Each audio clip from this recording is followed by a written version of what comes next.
record. So it is 3:03 on Friday, May 29th. We have representatives from Park and Recreation, the Board of Health, and the Finance Committee. This is a working group in regards to Long Lake Beach operations for the summer of 2020 in preparation for the Board of Selectmen meeting on Monday, June 1st at 6 p.m. I just kind of was hoping that we could all get together and just kind of be able to have some discussion mainly for FinCom and for the Board of Health. And at the time, the idea was for the Board of Selectmen to be able to answer questions on how the test week went and kind of get any information kind of out there that is either wanted before Monday or kind of what the best practice would kind of be based off of what we found out this week. And just kind of get that information on the table prior to us having to have that conversation really in depth on Monday, since I believe each of us only have a half an hour on the docket. With that said, myself and members of the Park and Rec team have come here with myself on Tuesday. Wednesday, we had myself and another person down here today, and then yesterday we were closed because of the lake weed testing, or the lake weed treatment, and we were open again today. I would say that Tuesday was our busiest week as far as people coming to Long Lake, and it actually being pretty busy, normal throughout the day. Wednesday, it got busier after 2:30. 2:30 right now seems to be the when it picks up, based off of, we started to see a lot of kids, a lot of families, and I'm not sure if that's when kids are getting done schoolwork or parents are finishing up their day. But that seems to be when we are getting the first kind of rush, if you will. And then definitely at 5 o'clock, when most people are, knowledgeable that normally Park and Rec is here, which we've been doing here, we are seeing a great increase at 5 o'clock as we're getting ready to go. People are coming in. To that point, Wednesday, the parking lot was full, Lakeshore was full, the boat ramp was full, and all of Town Road was full, despite the signage to, please not park on Town Road. However, everybody was doing an excellent job keeping 12 feet between toweling areas. People on the beach were, all the adults that we did check had a mask with them. I didn't really see any necessary times when people had to be wearing masks, because, anybody who was within 6 feet seemed to be with the family groups they came with, although, sometimes that's hard to decipher. But for the most part, it seemed like everybody wanted to do the right thing and really kind of wanted to keep the beach open. With that, we've turned away approximately 200 out-of-town residents, most of them from Acton and Groton. Tuesday and Wednesday were our highest turnarounds. Since then, I don't know if the word has gotten out or if the fact the lake was closed, but we haven't really seen anybody today from out of town. I think we had one carload that was from Acton. So that's kind of the rundown on what we've seen this week. So I'll turn it over to everybody else to kind of ask the questions that they might have to lead us into Monday.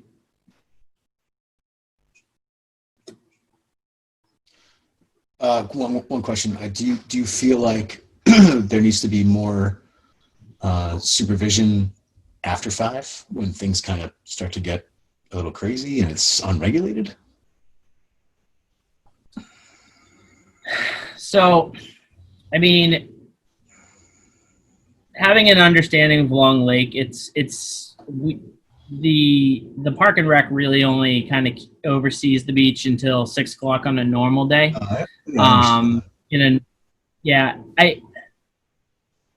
It's really hard to say. I mean, because we're in a weird time, and I think what's going to happen is, and I can't say this for a fact, but if it's unregulated, or if the PD isn't making more frequent things through here, that's the issue with Long Lake. There's no way to really keep, the out-of-town residents out after there's nobody here checking. And I think that's the biggest thing. Case in point, I live in Chelmsford. All of our beaches got shut down yesterday because all of our beaches are right on the rail trail, and we're getting everybody from Acton, everybody from Lowell, anybody who can ride their bike there. And because Chelmsford only has the open space stewardship, it was a mob scene, and there was no way to enforce it. And it was really sad because, I live 3 blocks from the lake. It's somewhere that we go a lot, and now we don't, I'm a resident, and now that's been taken away from us. And that's, the whole time what I've been trying to prevent from happening to the residents of Littleton, because it's the summertime, and this is, kind of the only place for everybody to really go swimming in Littleton, as far as if they don't have a pool in their backyard. Yeah, especially if you live around the lake, you live there for a reason. You want to utilize it. Yeah. There's one piece that I did want to add to that, though, and it is the component. We think about people visiting the beach as it's a fun, it's a recreation, and in general, we do focus on that. But the reality that we do have to think of is that we do have families that are in, low socioeconomic status. And for some of those houses, they may not have air conditioning. They may not have access to be able to cool down, especially right now when everything is closed down. So, I know it's not a majority of our population, but it's still a population that we really need to consider when we're thinking about the human services. So it's just a component that, I don't think people really think about that very often. So I just want to be really clear that we do have that constituency here in town. And it is something that we really do need to think about when we're making this decision, because it's not just all about recreation and fun and, people getting some of the, positive benefits that you get from, recreating, but there's a more serious component to this as well. Everybody gets hot. Everybody gets hot. Yep. I think twofold, and to answer your question, Kevin, and kind of to speak to terms, that Betsy might be looking for. So Tuesday was really difficult with one person. I was the only one down here.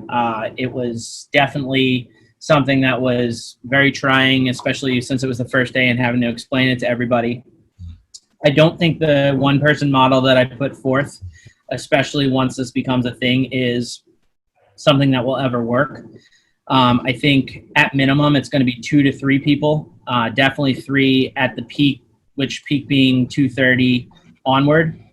I would definitely, suggest that, yes, if, going later into the day as far as just with parking enforcement would be a good idea in order to kind of do that. Generally by times from like 7 to 8 o'clock at night, it seems like, most people are kind of going home for dinner and everything. And it's also, the park, the ordinance is dawn to dusk. Technically the signs say 9 p.m. to 6 a.m.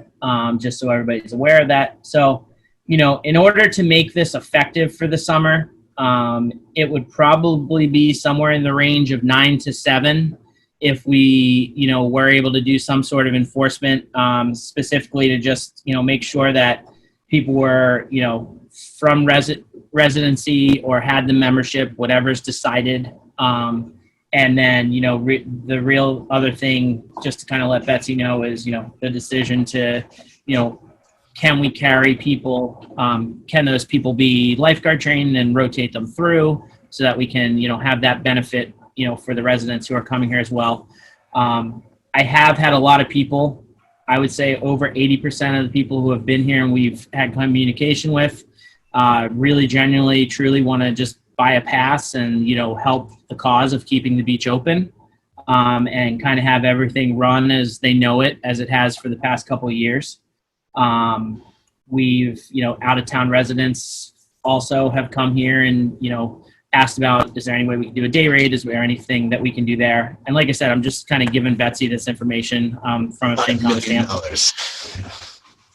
Yeah, I mean, but the reality is there is places and there is opportunity for us to do that. But honestly, it's probably something that if the funds are, available, and or if we can figure out what that magic number is to charge for passes, it's something that's totally doable, and it's something that, we're not going to run in a deficit. We're definitely going to be able to at least cover the staff that we have here.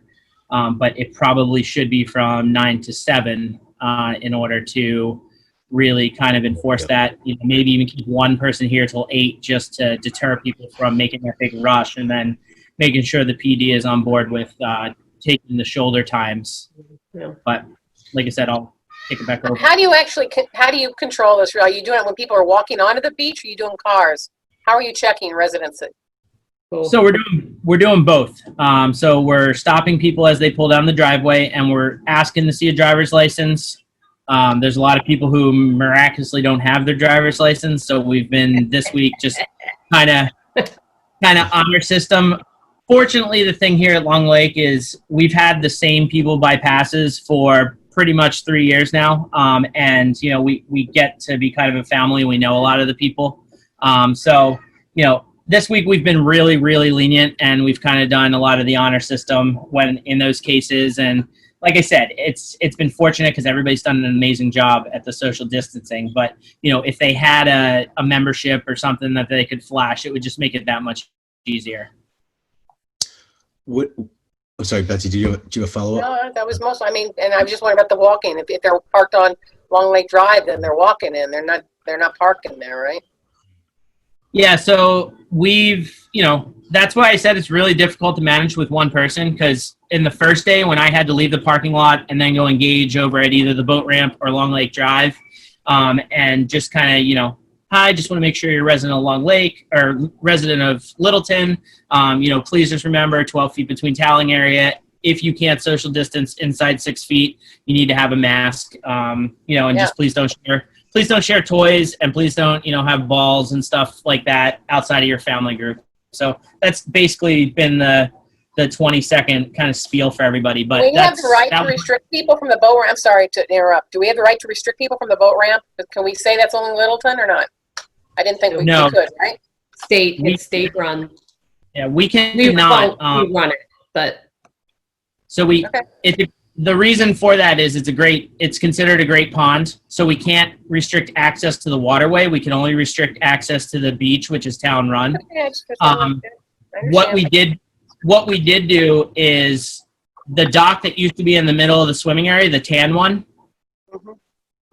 we installed that on Lakeshore yesterday. So we've been requesting that only the motorboaters use the motorboating dock, and anybody who's kayak, canoe, and paddleboarding is parking on Lakeshore and using that dock to spread people out even further. Would it make your life a little easier and make the thing more manageable if you block off the access from Lakeshore to the beach and make people walk around and walk down Town Road? So it would make it easy, but I don't think that's a good solution. No, people wouldn't be happy about it, but you're not supposed to park there anyway. Well, you can. It is permanent parking for the beach in the summer. But all right. I don't think that would be a good idea, and B, I don't see a reason for us to do that. Okay. I think the only question that I would have for the Board of Health as we come through this, because it's something we haven't answered, is should we put the handicap mat down that runs from Long Lake to the parking lot? So I just had the one lady who lives here in the neighborhood who's in the wheelchair. She was here this afternoon speaking to me. She was asking, when we were going to have an answer on that, because it is kind of trying for people to have to go all the way up Lakeshore and down Goldsmith and in Town Road, especially, that particular family who has the wheelchair. So I'm going to work something out with her as far as we're going to let her use one of the water wheelchairs for the time being. I'm going to tag it off so that we have two. So if I have to tag one off for her until we can figure that out and she can, have access across the sand, that's what we're going to do until we figure it out. Good idea.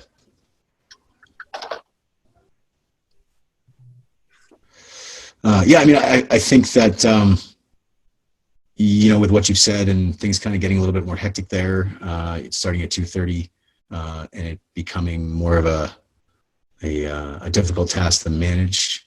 I certainly think that the public health is better protected having someone manage it during those hours, especially when it's more populated, than having it go unstaffed and letting it be a free for all. And I didn't see any of the footage from over the weekend when it wasn't staffed. I don't know if you had a chance to look at it.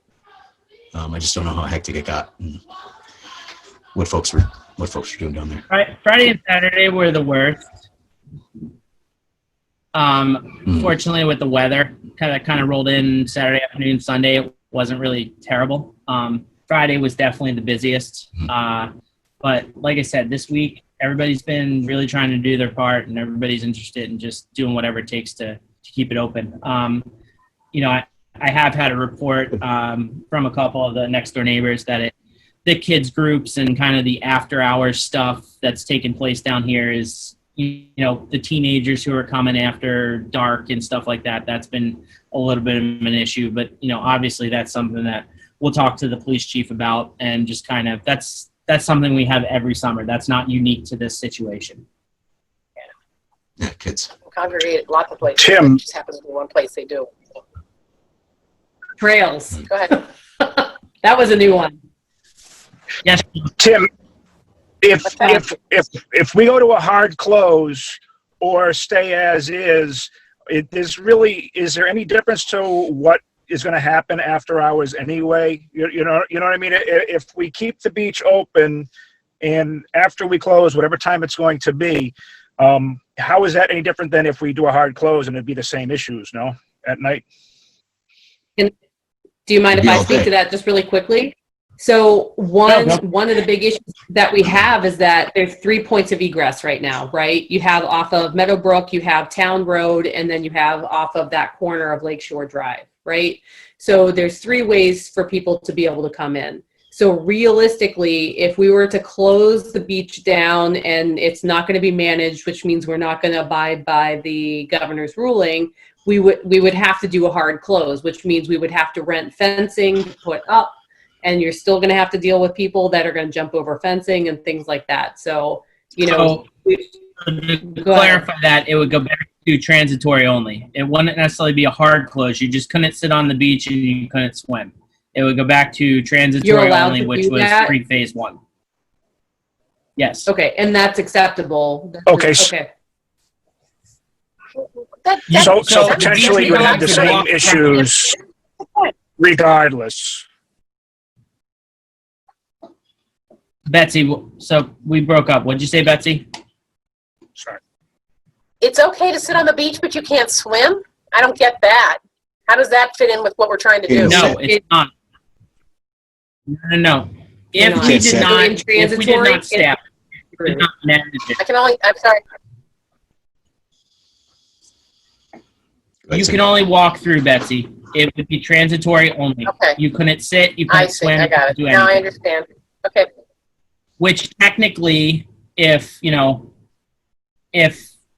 after hours, depending on how things are, that could be a request to the Board of Health, or it's really, everything is up to the Board of Health here, because it's however our local Board of Health interprets the guidelines that were set forth. And that was hence this, why I wanted to get everybody together, because, I wanted to know from Kevin and from Jim and everybody else, if we do this, then is going to be your answer here, or what's your comfort level with us doing this, so that we can come to a conclusion or a resolution that the beach can remain open and not be in that transitory only state. Can I ask a question? The idea of keeping the non-residents out, I agree with it. I'm curious, though, is the main reason just to keep the numbers down, or is there some other reason? Is it mostly just a numbers thing? Okay, just want to understand that. Not just to be mean, Tim, are you sure? We have cooties, but we don't, right? We have a lot of awesome non-residents who come here, and they have a lot of families that are friendly with them here in Littleton. And I would almost say at this point, that original proposal that I had put out there a long time ago, when we had no idea what this was going to look like, and worst case scenario with the boxes and stuff like that, I don't think that's necessary at all. In fact, I would even say if we went back to exactly what we did last year and sold resident passes first and see if there's a spike in the number of resident passes we sold.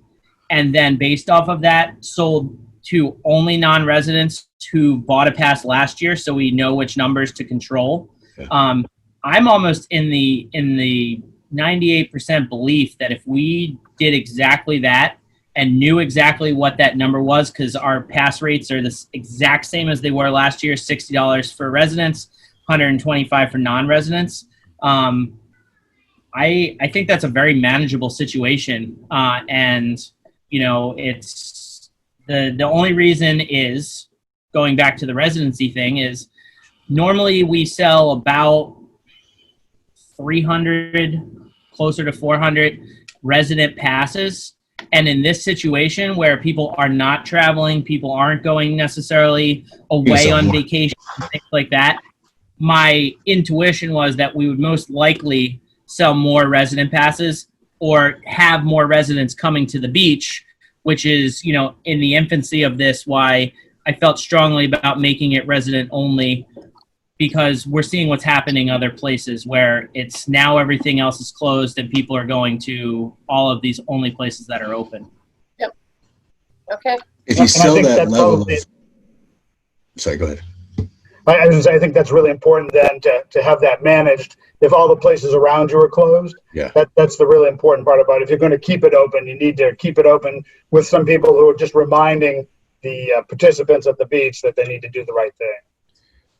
And I also feel like with that level of sales, you might want to implement that, you know, 2-hour window situation you were talking about, where folks can actually reserve, you know, so we're not going over the cap, and people don't get upset.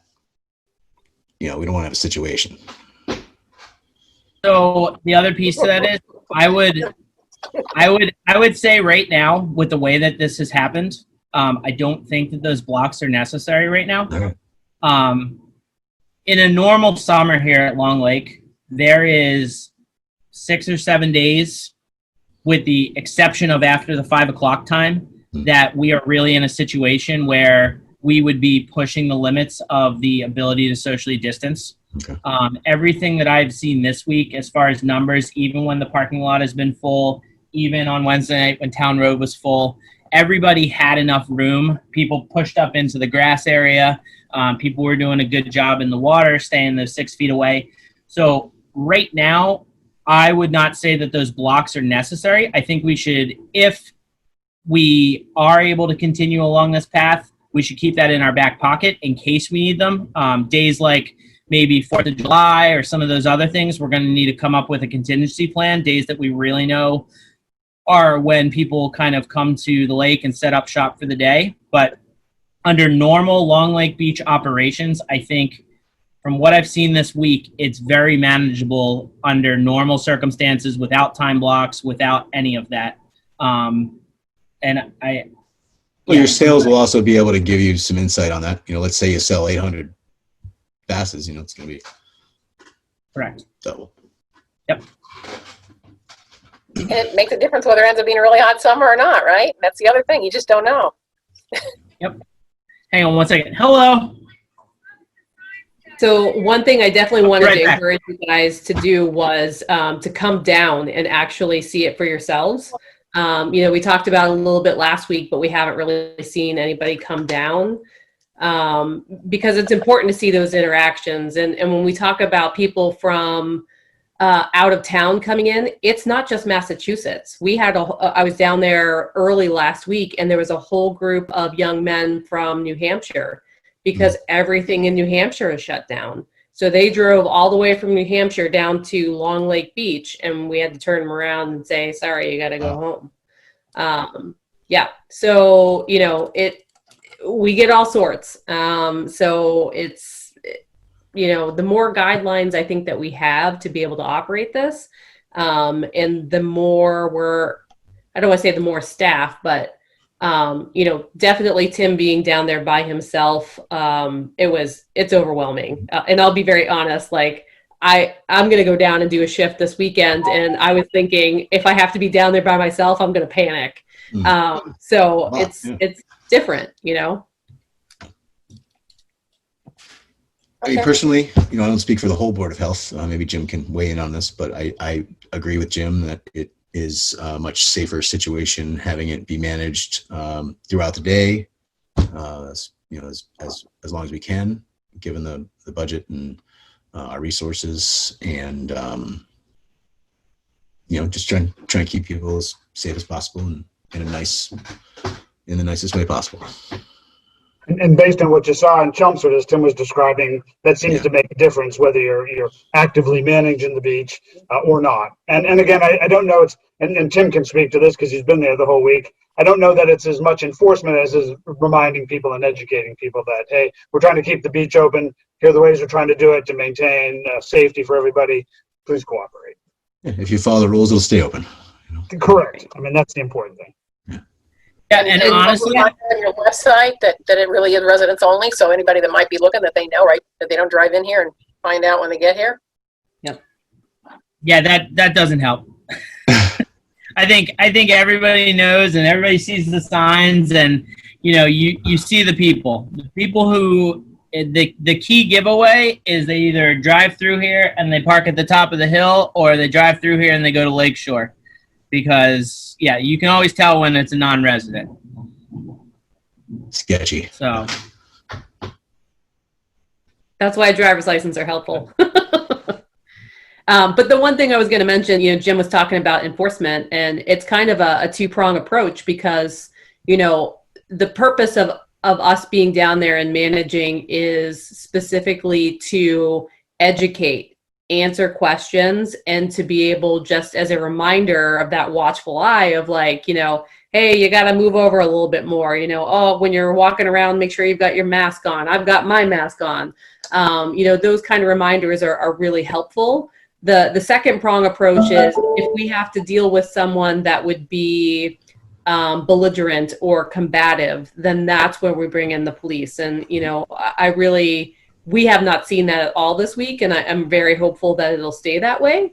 But in that case, that is something, we've already had that conversation with the chief of police to say that, they'll be there to be able to support us in that endeavor. We just need to call them, and, they can go through the process of,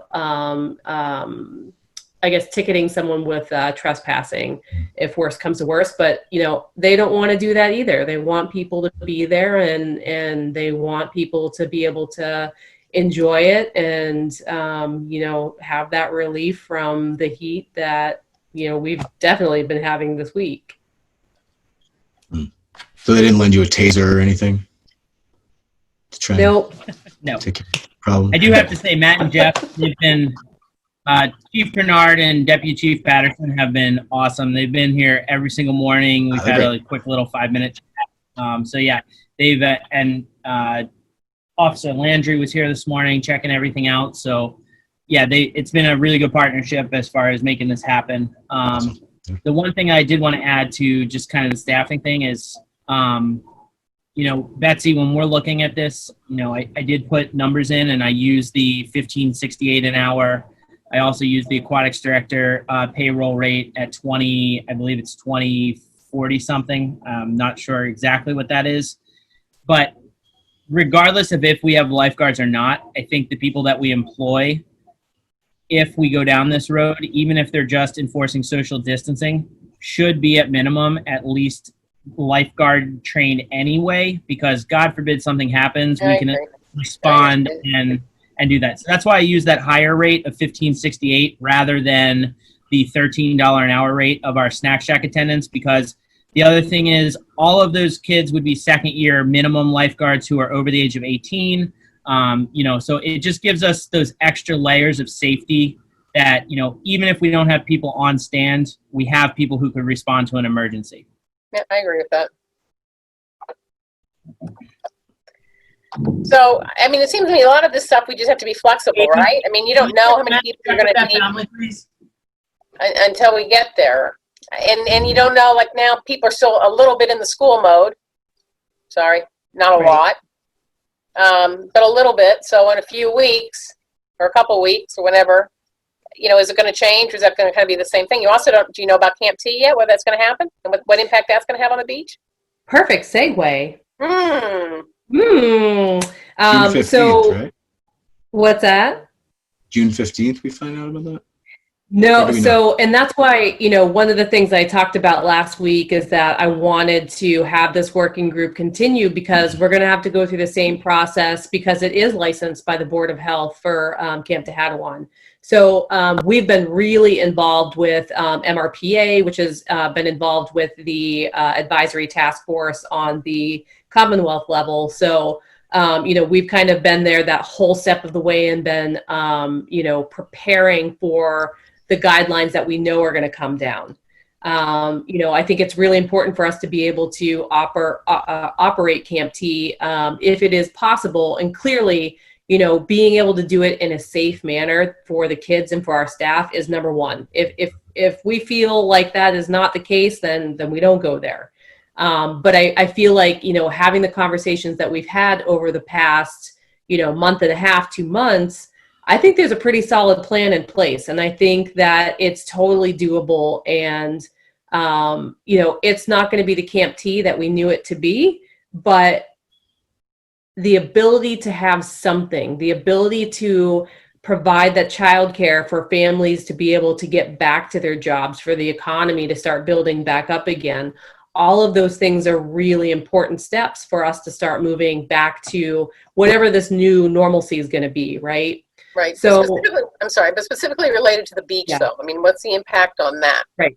So right now at this point in time, and this is a discussion that's kind of gone back and forth between John and Tim, John is still hopeful, and John is our camp, he's technically our recreation and sports programming coordinator.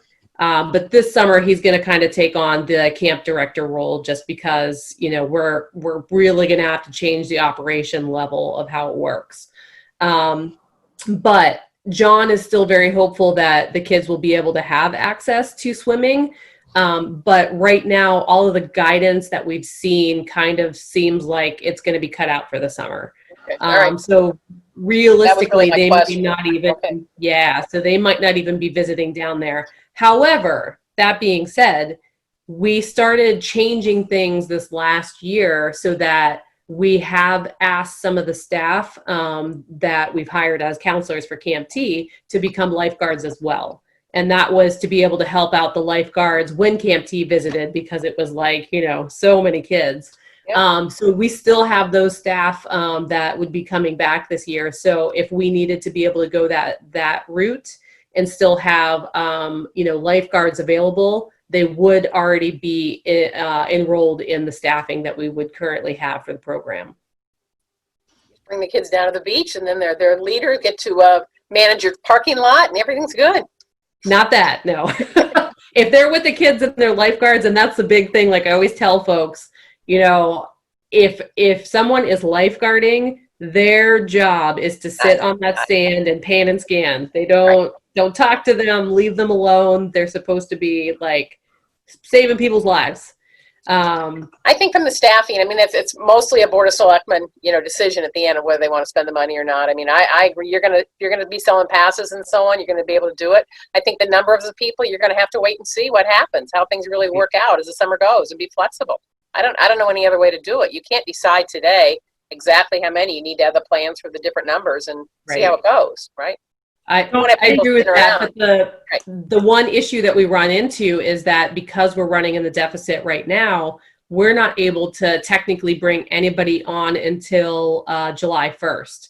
And for us to, take care of the beach and operate it the way that it needs to be operated right now, we can't stick by that. And if we're going to run Camp Tehadawon, realistically, the time frame for Camp T, it looks like the state guidelines are probably going to come out the week of June 22nd, right? So for Kevin, we've kind of been privy to what these guidelines are going to be along the way. But you, as the Board of Health, we would expect that you would get them that week, if not sooner. So we think that would be the latest. And then operation then would start the week after. So if we don't have the staff trained, if we don't have things set up, if we don't have all of the supplies ordered, then we can't run. You need money for June. We need money for June. Yeah. And that's the other piece to that, Betsy, is You see what I have in my pocket. We don't necessarily. Yeah, Kevin. We just kind of need the green light to be able to get back into normal operations as far as selling passes and everything else. 3 years ago when I came on board with Alicia had already been here. The beach was, obviously in a deficit. The past 2 years we've been able to get to a break-even point, to the point that we're making, we're averaging around 9,700 as far as, what we've done. And that's my goal this year, is just to get to the point where we can get back to normal operations. We can sell passes. We can manage the beaches we've done.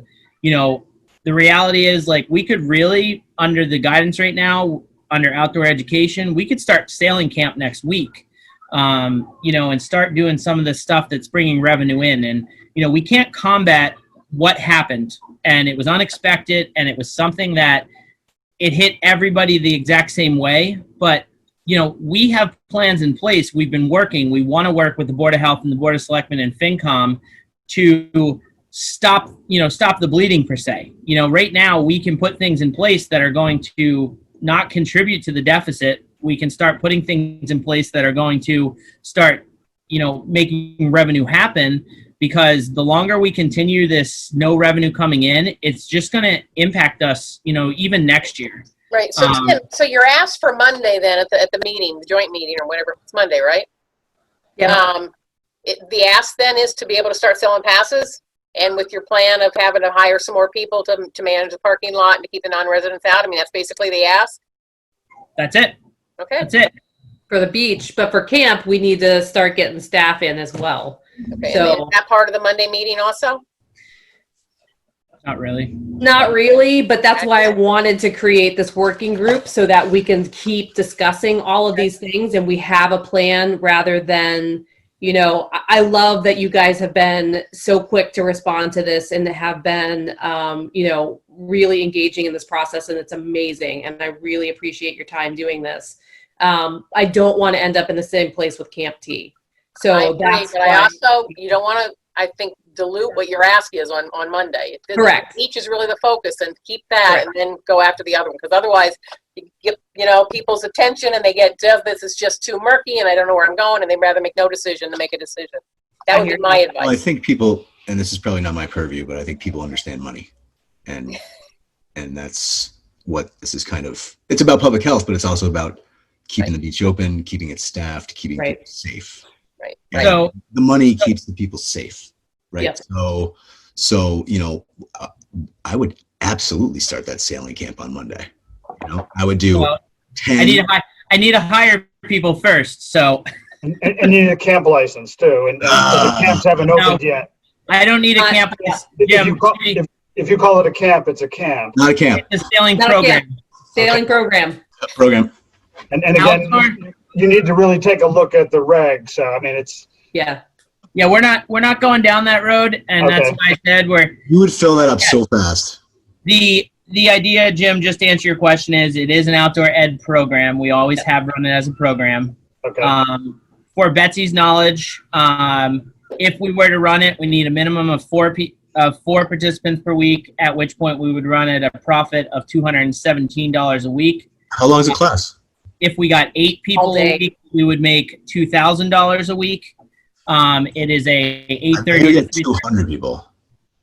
Well, No. you can only take 8, so let's not get. Do like 2-hour sessions. Banging out.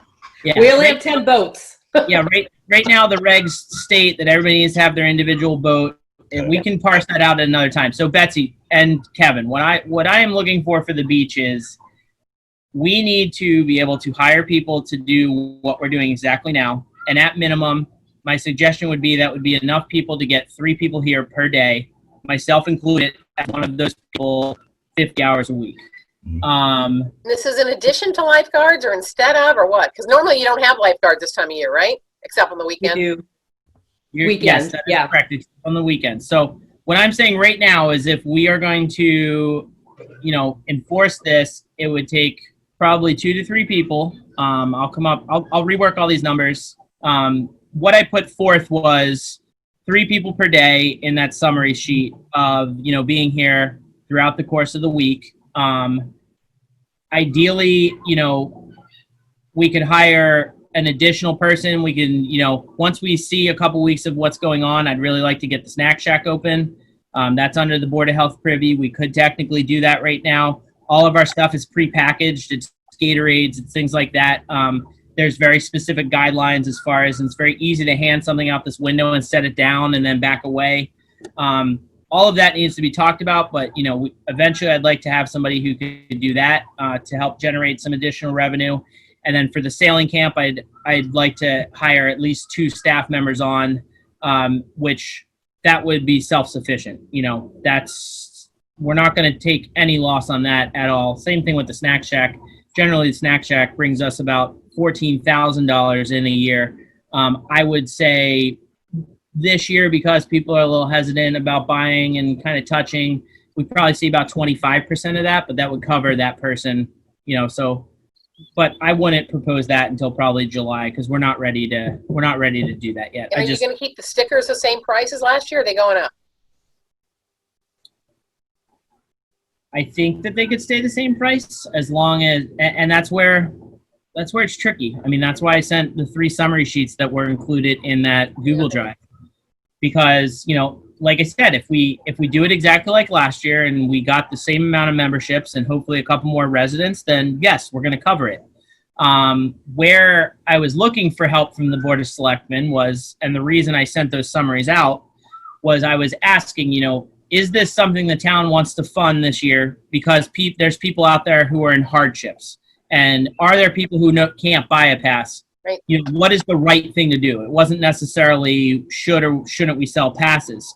Like I said at the beginning of this, it seems like most people are in a position to buy passes, but I really, would like some sort of an outlet that if there's a family who's in a hardship and can't afford it, that might be where the Board of Selectmen steps in and helps with those kind of situations. Did you not have that in prior years, in prior summers, if somebody needed one and couldn't do it, that you had some way for them to get one?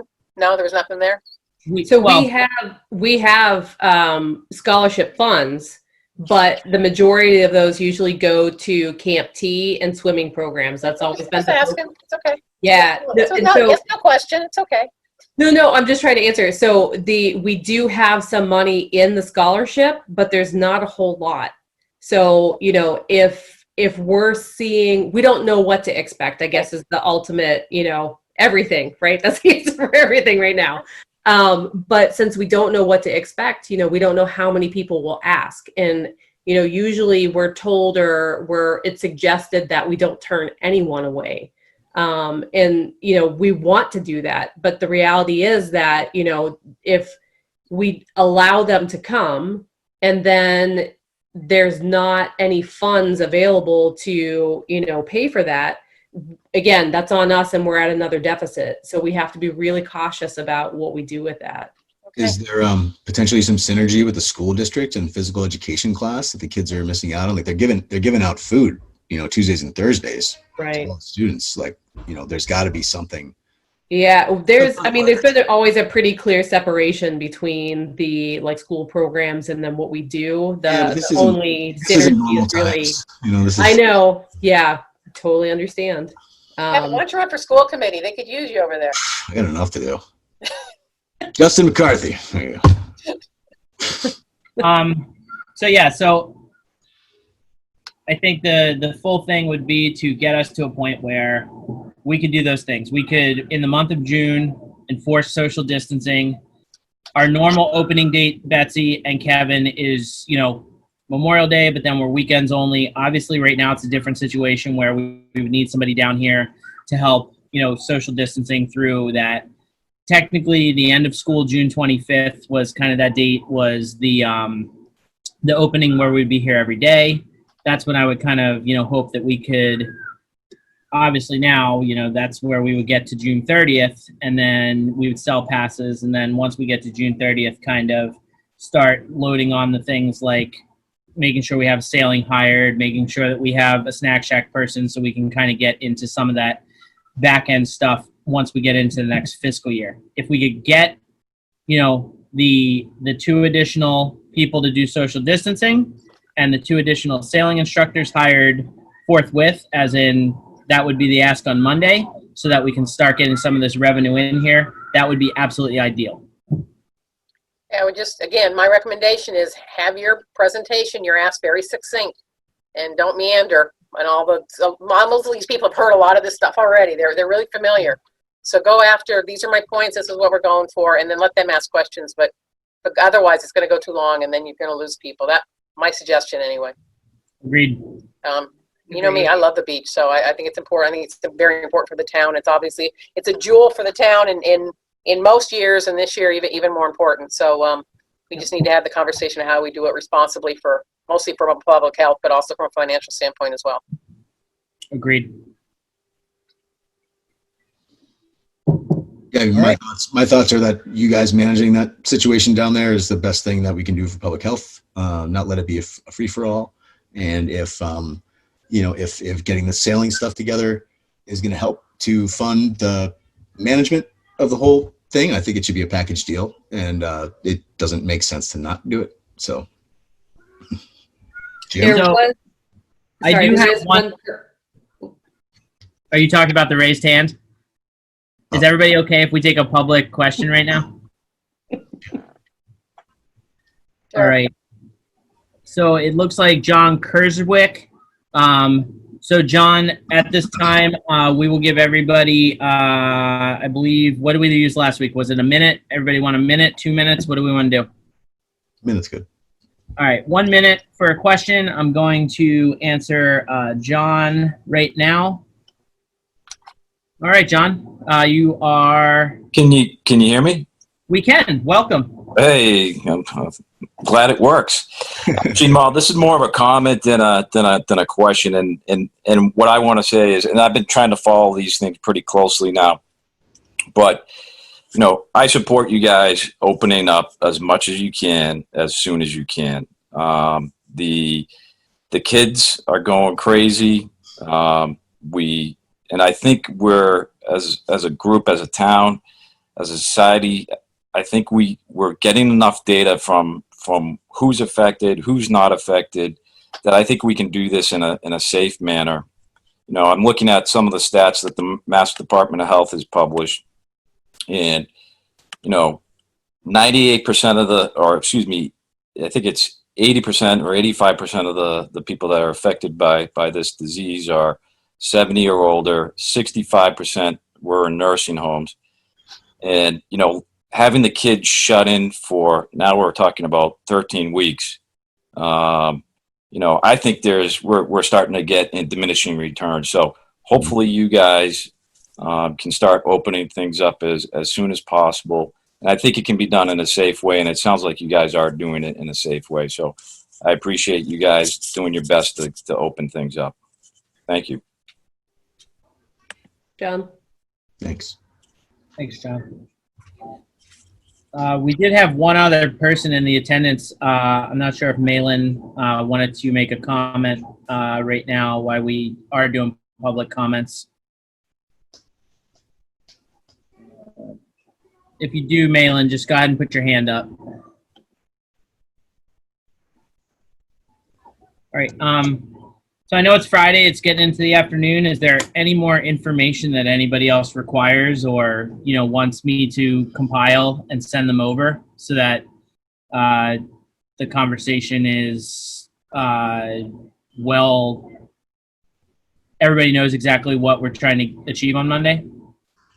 I think maybe send your updated numbers for me. Excuse me. Can we send the recording of this to Louise to circulate to the board just so they're on the same page with everything? I don't know how to do that, but I can do that.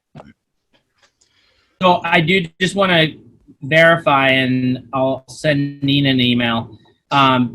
Betsy and Kevin, has everyone received access to that Google Drive I sent a couple weeks ago and had an opportunity to look at all the information that's been loaded into there? Can you just verify that with your boards? Oh, I haven't seen it. I'll ask Louise. Okay. There is a Google Drive I created for all of the boards to be able to go in. There's pictures, there's financial data, there's PowerPoint presentations, there's all of the state guidance in regards to anything that is park and recreation. So anybody who does not have access to that, please email me individually. I will make sure that you have access, and all of the documents that we just kind of spoke about that are going to be updated as soon as I can possibly do it, will be loaded into there, so that everybody can look at it, send me emails, answer me. I'll get questions answered as quickly as possible for everybody. There's a lot of data there, Tim. If you give that drive to everybody, most of them are going to look at it and they're like, okay, next. I don't have time. Glazed So over. that's the thing about, filtering out, having a Yep. succinct message. It's Yep. good stuff. I appreciate it, but, right? I mean, bottom line is this is going to keep people safer than the alternative, health-wise. Jim, wouldn't you agree? Well, and given so many things being closed, having a safe place that you can feel comfortable that they can go to safe and manage it, I think is an important piece for the town. Yeah. So I think whatever you guys need on the Parks and Rec end to make it safe as possible, I'm for it. I'm sure the other members of the board would be for it. Just I'll bounce it off them. We'll see you guys on Monday. All right, guys. Thank you so Yes, we much, can. Betsy, Jim, Thank Kevin, everybody. Yeah. Thank you. Have a good weekend. Good work. Thank you, everybody. Thank you. No worries. Bye. Right.